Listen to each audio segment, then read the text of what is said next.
Ils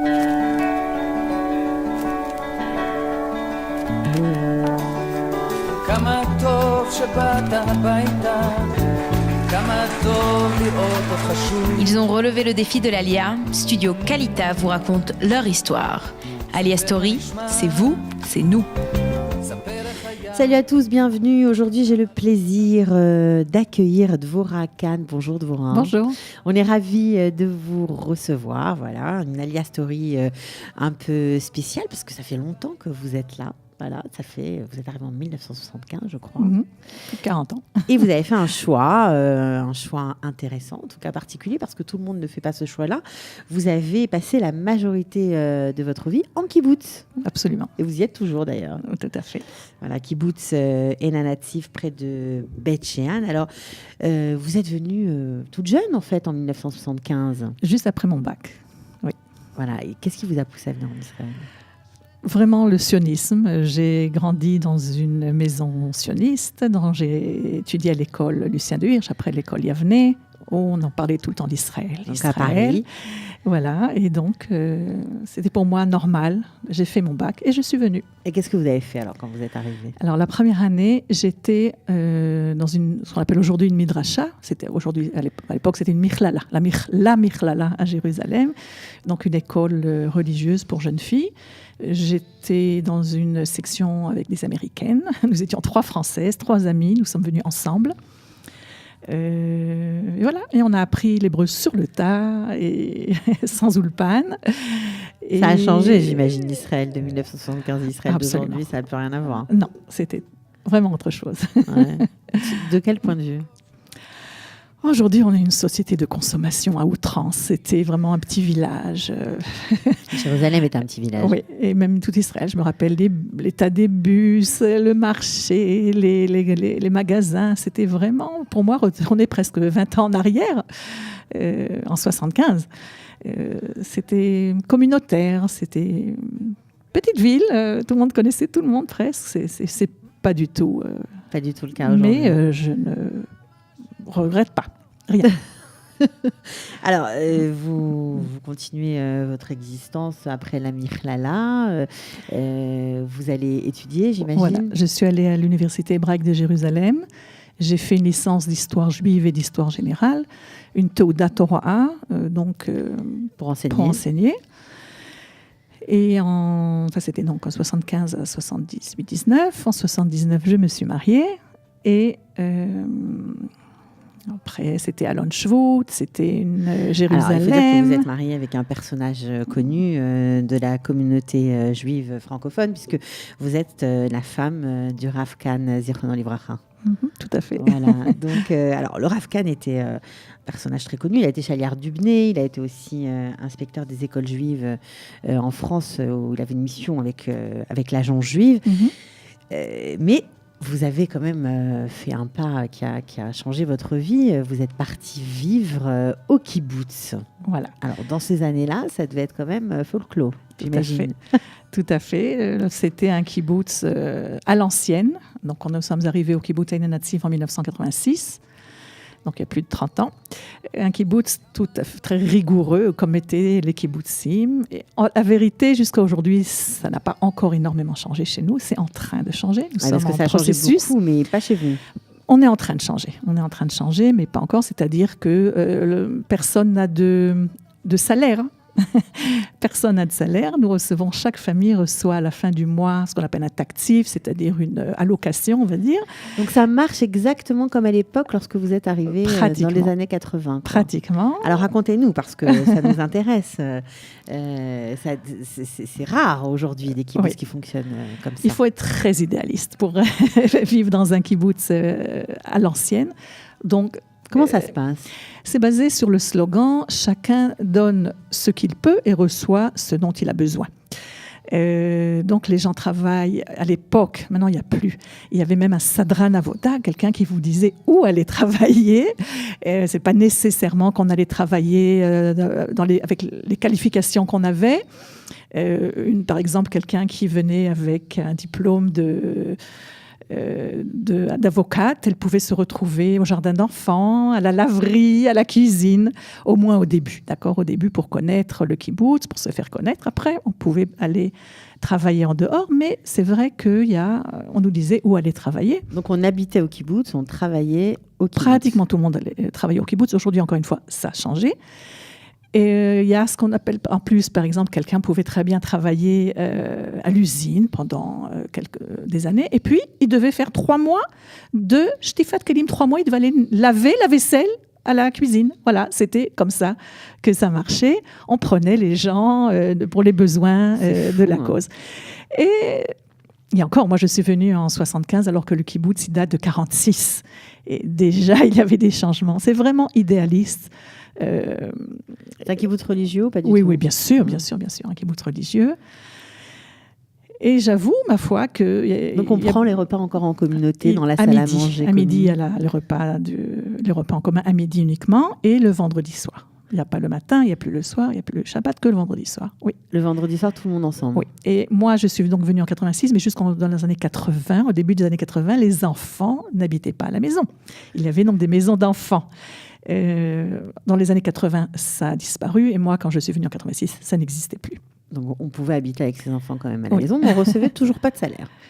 Jusqu'à aujourd'hui, on ne reçoit pas de salaire. On a une allocation en fonction un petit peu de l'ancienneté et du nombre d'enfants et de l'âge des enfants. Mais rien à voir avec le travail que l'on fournit. Le directeur de l'usine, qui a 300 ouvriers sous ses ordres, est membre du kibbutz et reçoit la même chose que le main-d'œuvre qui est membre du kibbutz. Ça n'a rien donc à voir avec ce qu'on fait. Est-ce que c'est un modèle qui est en voie de disparition, mais c'était bien vécu toutes ces années par les gens, ou ça grince depuis un moment? Ça grince depuis un moment, mais au début, ça a très bien marché. Encore une fois, les gens étaient vraiment idéalistes. Ils voulaient fonder un nouveau monde, exactement. C'était très idéaliste. Absolument. Malheureusement, je dis vraiment malheureusement, aujourd'hui, ça ne marche plus. Les jeunes veulent leur indépendance. Ils ne veulent plus qu'on leur dise où travailler, s'ils peuvent avoir une voiture ou pas avoir une voiture. Moi, je suis venue aujourd'hui dans vos locaux avec une voiture de kibbutz que j'ai dû commander. Je n'ai pas de voiture. J'adore. Et donc, les jeunes, ça marche pas. Les jeunes ne veulent plus rester. Non, malheureusement. Mais si jamais le système s'ouvre et est un petit peu plus, on va dire, flexible, les jeunes resteront au kibbutz? Oui. Alors, vous savez qu'il y a beaucoup de Nim Hadashim qui nous posent des questions et qui nous demandent, qui sont vraiment à la recherche, parce que peut-être qu'ils sont restés très idéalistes, de cette vie comme ça communautaire. Et c'est très difficile de trouver des endroits qui acceptent des gens comme ça, des immigrants, à venir vivre dans un kibbutz comme le vôtre. Est-ce que vous êtes ouvert à ça ou pas du tout? Alors, il y a un programme qui s'appelle Bait Rishon Bamoledet, la première maison dans la nation, on va dire. OK. Et qui accepte donc des familles de nouveaux immigrants. Nous avons justement une famille de francophones qui sont arrivés il y a 2-3 ans au kibbutz, mais pas dans le cadre ils ne sont pas membres, ils sont habitants du kibbutz. Chez nous, on ne peut pas prendre... Quelle est la différence? Alors, un membre du kibbutz, il a été accepté, on a voté pour lui et il accepte donc toutes les règles du kibbutz. Un habitant du kibbutz, il vient, il loue une maison, il doit quand même se faire accepter. Il y a un comité d'accueil, mais il loue sa maison, il paye pour toutes les charges, pour manger, pour la lessive. On a encore une lessive en commun. On a une laverie. Il n'y a pas de machine à laver à la maison. Il y a, chez les membres, non. Les habitants. Chez les membres du kibbutz, il n'y a toujours pas de machine à laver à la maison. Non, il y a une laverie. Une laverie, ok. Voilà. Et leurs enfants qui sont donc dans les maisons d'enfants, dans les jardins d'enfants, etc. Tout est payant. Ils payent pour les services qu'ils reçoivent du kibbutz. Mais ils peuvent vivre au kibbutz. Oui. Mais il y a encore 2-3 kibbutzim, vrais kibbutz. Il n'en reste pas beaucoup. Alors il faut l'envoyer. On peut leur proposer Sde Eliyahu, Yavne et Alumim, je crois. Donc il y a 3-4 kibbutzim qui sont encore. Donc ça, c'est très intéressant encore pour ceux qui nous écoutent. Si vous avez envie d'aller vivre au kibbutz et de découvrir ce monde, cette vie en communauté. Aussi, parfois, on n'a pas envie de se casser la tête, d'avoir des charges, d'avoir une vie à gérer. Peut-être certains sont aussi fatigués de faire face à des choses compliquées du quotidien. Alors, Sde Eliyahu, Yavne, Alumim et même Enanati, c'est possible. Il y en a encore un, je ne me rappelle plus Et maintenant son nom, il y en a encore un. Ils accueillent des nouveaux Oui, immigrants. oui. Il faut qu'ils s'enseignent auprès du mouvement du kibbutz Adati, ça s'appelle, et là, on les orientera. Ouais, c'est formidable parce que vous savez, il y a beaucoup de questions sur ça. Mhm. Bon, alors donc, les laveries, c'est fou, quoi. Oui, c'est très pratique. C'est vrai. Oui. Qu'est-ce que vous avez aimé dans cette vie? L'idéalisme, c'est vrai qu'on a un niveau de vie pas très élevé, mais une qualité de vie très élevée. C'est-à-dire? Les gens qui travaillent au kibbutz, alors ils n'ont pas besoin de prendre la voiture et d'aller 1 heure au travail le matin, 1 heure le soir. Ils travaillent à 5 minutes de la maison. À 4-5 heures, la journée est finie. Et c'est l'été, c'est comme Eilat, c'est l'été éternel chez nous. On est dehors avec les enfants sur l'herbe. Il y a la piscine, on peut faire le tennis, il y a tout ce qu'on veut. Les enfants sont en liberté. À 2-3 ans, ils se promènent tout seuls. On vit dans la nature. Vraiment, on vit dans un parc. Et les gens qui aiment la nature, qui n'ont pas besoin de la ville, qui n'ont pas besoin du canyon tout le temps, c'est formidable. C'est une vie reposante, agréable. Vos enfants ont grandi au kibbutz. Combien d'enfants vous avez eu? J'ai 5 enfants. 5 enfants. Ils ont aimé cette vie? Je pense que oui. Mais ils sont partis. Ils sont partis. J'ai la petite dernière qui est à l'armée, mais les autres sont partis. Les autres sont partis Oui. et sans regret, quoi. Enfin, pour eux, ils sont passés à autre chose. Oui. Dommage pour moi, mais chacun fait ses choix. Et vous restez au kibbutz? Je suis bien. J'ai un travail intéressant. Ça, c'est J'ai sûr. des amis. Comme je dis, j'aime la vie de la nature, j'aime la campagne. Et moi, je m'y plais. Alors, vous êtes responsable de l'Ulpan de conversion du kibbutz et la native. On y reviendra, je pense, dans une prochaine émission plus en détail.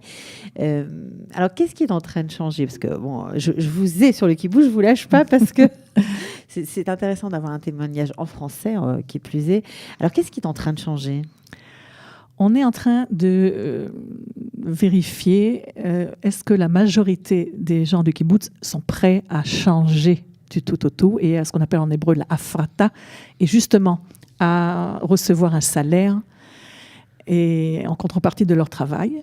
On est en train de... La vérité, c'est qu'il y a même eu un vote là-dessus après 2 ans de travail intensif. Il y a une équipe qui a écrit un document. Voilà, si nous acceptons tous les changements, l'essentiel, c'est de recevoir un salaire et plus une allocation. Et donc, chacun va vivre de ce qu'il gagne et non plus de ce qu'il reçoit du kibbutz. Et ça veut dire que les gens vont gagner plus forcément en fonction de leurs compétences. En fonction des compétences. Mais des gens, des couples avec 4, 5, 6, même voire 7 enfants, c'est pas évident. Il faut 75% de vote pour. Et il y a eu le vote la semaine dernière et il n'y a pas eu les 75%. Il n'y a pas eu les 75%. Donc, pour l'instant, on reste sur place. Pour l'instant, ça ne change pas. Oui. Combien vous êtes d'habitants au kibbutz? Dans les 300. 300 personnes ou 300 familles? Non, 300 personnes. Oui. Ouais. Un petit kibbutz. Oui. Oui. Ok. Qu'est-ce que vous gardez en tête de toutes ces années passées, de votre alia, de votre chemin? Est-ce que vous avez vécu aussi auprès d'un homme, une personnalité? Qu'est-ce qui vous reste, pardon? J'ai fait un bon choix. Je suis très contente du choix que j'ai fait et de l'époux que j'ai eu, Dieu merci, et de la belle famille que j'ai fondée et au kibbutz. Vraiment, je suis très heureuse. J'ai une vie agréable, facile. Je pense que... Et puis, je veux rajouter quelque chose sur mon mari, qui a, pendant près de 20 ans, a dirigé la Midrasha. C'est une Midrasha. La Midrasha, c'était la première Midrasha, donc une école, c'est comme une yeshiva pour filles, au kibbutz Ein Nativ. Il était son directeur pendant près de 20 ans. Et... il a mis toute son énergie, tout son cœur à former ces jeunes filles qui venaient pour 1 an étudier la Torah gratuitement, sans recevoir de diplôme à la fin. C'était important. Après, il y a eu des dizaines de midrashot qui ont suivi, mais lui, c'était la première midrasha. un programme très spécial. Ça, c'est une autre émission. Il était féministe, Tout à fait. votre mari. Tout à oui, fait. parce que pour ouvrir une yeshiva pour filles, c'est sûr. Très innovant, très ouvert. Et je crois que c'était une aliyah réussie. Et Baruch Hashem, mes enfants sont tous là. Ils sont en Israël, ils sont tous en Israël, ils sont religieux. Et malgré les difficultés de la vie, que tout le monde en passe, je suis Baruch Hashem. C'est un bon choix. Absolument. Et le kibbutz aussi. Ok, écoutez, Dvorah Kahn, c'était intéressant de vous avoir, de parler avec vous du kibbutz Shel-Pam et du kibbutz d'aujourd'hui aussi, qui apparemment, à Ain Nativ, c'est toujours pareil, rien n'a encore bougé vraiment. Voilà, donc on peut y faire un tour, on peut y passer un Shabbat, Absolument. on peut, ouais, c'est possible. Vous me contactez, on arrange ça. C'est vrai. Oui. Bon, alors formidable. Merci beaucoup, Dvorah Kahn, à très bientôt. Merci beaucoup. Au Merci à revoir. vous. כמה טוב שבאת הביתה, כמה טוב לראות אותך שוב. Ils ont relevé le défi de l'Alia. Studio Kalita vous raconte leur histoire. Alia Story, c'est vous, c'est nous.